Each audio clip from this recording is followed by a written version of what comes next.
Pulitzer Prize winner David K. Johnston, he's an economist, and he explained our level of income inequality in a way that I thought really breaks it down well.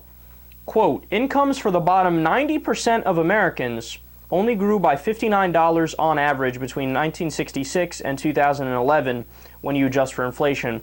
And during the same period, the average income for the top 10% of Americans rose by $116,071.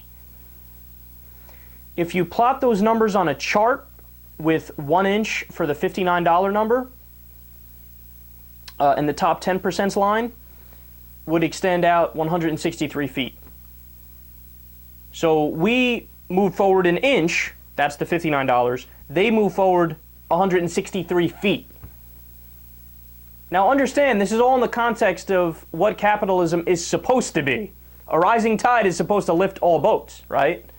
I mean, that's how it's sold to us. That's what the captains of industry say, that the United States is a meritocracy, which means the harder you work, the further you go, which is one of the main reasons why America was the envy of the world for a while, is because everybody thought that system made sense. If it's the harder you work, the further you go, I'll go there and work hard and I'll go up the ladder. Well, that's not really how it works, because it's not like those people in the middle class and the lower class, it's not like the bottom 90% said, hey, let's be lazier from 1966 and onward. No, they worked incredibly hard. In a lot of cases, they worked harder than people in the top 10% and the top 1%. They just didn't see the benefits of it. Why? Because the system is rigged against them. So now let me give you more numbers, because this is even more stark. Compare the vast majority, so the $59 increase, with the increase of the top 1%, and that line extends for 884 feet.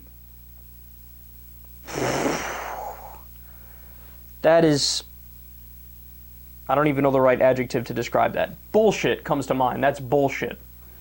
It's unbelievable that we've allowed things to get this far out of whack.